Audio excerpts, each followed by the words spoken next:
into build dives, where we'll dive into some of the builds in much greater detail for anyone who watches my builds in 60 seconds videos. If you haven't seen my builds in 60 seconds videos and would like more short form quick builds, there'll be a link to the playlist in the description. I have builds for every class, ranging from fun builds to builds that'll chew through in-game content. If you do enjoy this video, please like and subscribe. Our platforms are getting a little bit bigger, so I'm hoping for them to get bigger and bigger so that we can make even more content and maybe even do some community events. Anyways, let's start. Today we will look deeper into the build with the Second Chance Titan exotic. Void Titan, in my opinion, is one of, if not the most fun subclass in Destiny 2. It provides the opportunity to feel tanky, powerful, and it's just fun in general with how destructive it is with things like controlled demolition. A recent build I devised with this subclass makes use of the Second Chance exotic, so with that said, let's dive into the build. Second Chance is a Titan exotic that lets us live out our greatest Captain America fantasies with a non-stop shield throwing extravaganza with 2 melee charges for shield throw, along with giving the shield throw intrinsic anti-barrier capabilities, great for barrier champions. Thanks to the buffs this season to the exotic, it also now refunds a shield on breaking a barrier and weakens targets that it hits, giving us the serotonin boost that we all oh so love when we see those damage numbers shoot up. I'll be pairing this with Monte Carlo for a few different reasons. The first is Monte Carlo is everyone's wet dream for melee spam builds. It gives us melee energy by just damaging enemies with the weapon, and on kill has a chance to refund the entire melee charge. Moreover, old Monte has Markov Chain, which is basically Swashbuckler, a stacking buff on kill up to ×5 when killing enemies, or an immediate jump to ×5 stacks on a melee kill, which is perfect for us since we'll be throwing melees like no one's business. The synergy, especially with this exotic, is very potent, and once you get things rolling, it becomes powerful rather fast. Throw a melee or get some kills with Monte Carlo to start stacking Markov Chain. Once you get that ×5 stack, you start mowing down enemies faster,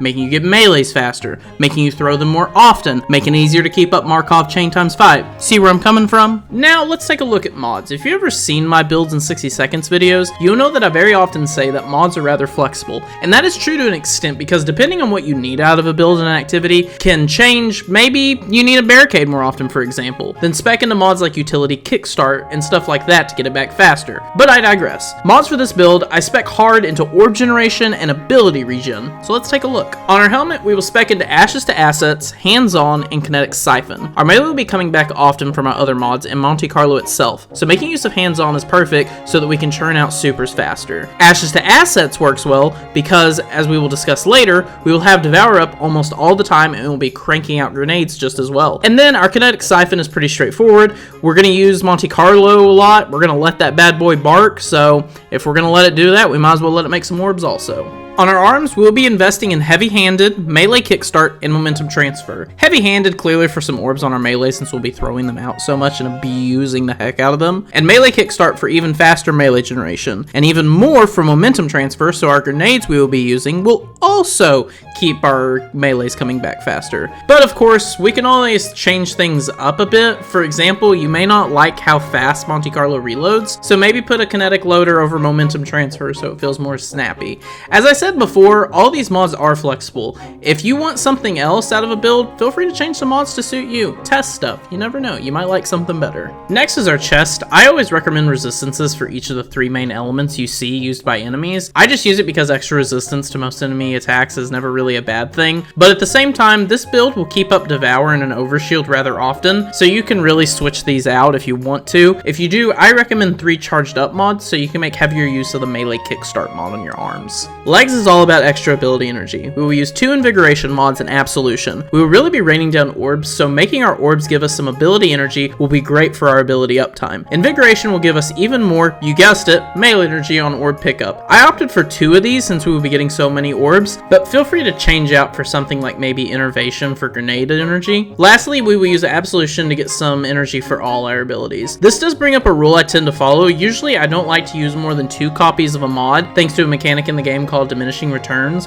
which just means the more you use of a mod, the less effective each additional mod becomes. Really, the only mods I will stack up to 3 times is my Surge mods. Finally, my class item, I use Outreach for some extra melee ability energy, Distribution for energy to all my abilities, and Powerful Attraction to pick up orbs so I don't have to run around like a chicken with its head cut off to chase all my orbs. Now, let's take a look at our subclass. Void Titan provides a lot of exceptional choices for all our abilities, aspects, and even our supers. For abilities, we will will focus on shield throw clearly, and grenade is really dealer's choice. I like vortex grenades personally, but it's up to you. Super is also dealer's choice. Just a little note about Ward of Dawn, just a little fun fact that I don't feel like a lot of people know, is that it actually gives a grenade back on cast. So you can always throw a grenade, cast it, and you'll get your grenade right back. Nothing huge, just a little detail that I frequently see that people just don't know about. Now for the meat of the subclass, the aspects and the fragments. For aspects, we will use controlled demolition and offensive bulwark.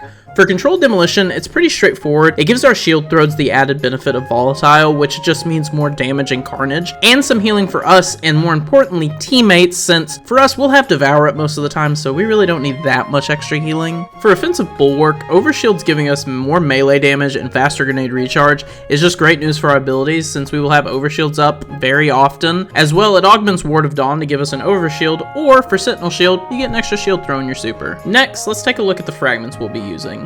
Echo of Persistence increases our overshield and devour timers, giving us better uptime on less dense areas with more tanky enemies, making for less constant kills, etc, etc. Just things to extend our uptime in case we ever can't do it ourselves for whatever reason. It serves purposes in most all content. Echo of Vigilance is some added survivability. If things go south at some point, or let's say you lose Devour and your health starts to fall, this can really make the difference between a down and staying in the fight. This is more insurance, so you could swap this out if you would like. Momentarily, I will speak on some alternative fragments you could consider. Echo of Starvation is our bread and butter for all things Devour. To keep Devour up with this build for health and more grenade uptime, you will need this fragment. So I highly recommend not trading this out with other fragments. Last is Echo of Expulsion. This one is definitely flexible, as this is really just some added ad clear potential, but honestly, Controlled Demolition does a lot on its own, so you don't really need this, but it's nice. It just gives you that nice little extra oomph. I keep it on because I just like feeling more destructive, but it's definitely a fragment you could consider swapping out. Now let's talk alternative fragments. The fragments listed before are great with one another, but as I said before, sometimes you need something else from your build, so let's talk some fragments you could use instead. But before we can do that, what fragments would be best to swap out in the first place? So what do I mean by that? Great question. In our base build, we use Echo of Persistence, Vigilance, Starvation, and Expulsion. For example, as I discussed a little earlier,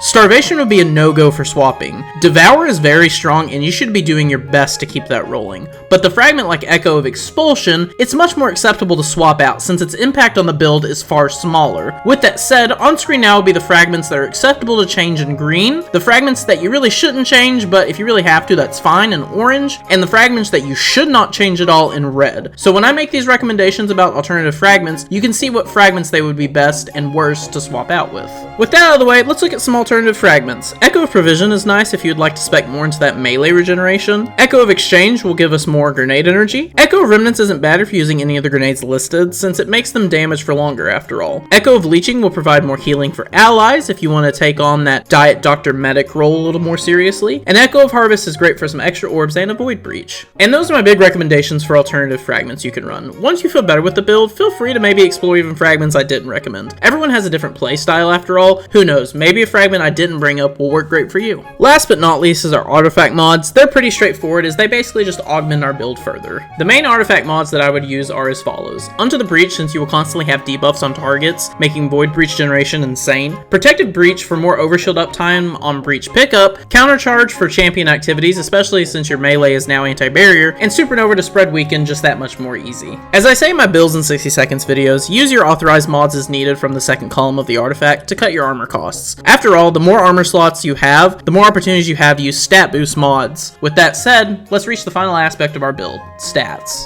As far as this build goes, take a high priority in the resilience stat, because it's great for survivability and it'll make your class ability come back much quicker. Other than that, all other stats are honestly rather low priority, since you have so many things in your build expediting ability regen, health regen, and everything else. So the other stat that I would recommend would probably either be strength for your faster melees, or discipline for even quicker grenades. So kind of come into the gameplay loop a little bit more now. This build is pretty straightforward. You're Captain America. Have fun throwing your shield as much as you can. When you don't have a shield, use another ability. If you don't have another ability, feel free to let Monte Carlo bark. This build is fun, but it's rather unique in the sense that if you really want to feel the power of this build and get the most out of it, you need to be using everything in your arsenal. Our build really specs an ability regeneration, but as discussed earlier, the ability regen comes from a lot of places, so don't be afraid to throw out abilities. You will get them back soon enough, even if you make a bad throw or two. Heck, if you've paid attention to the gameplay in the background, you will see that I have done the same multiple times, but I'm still going strong.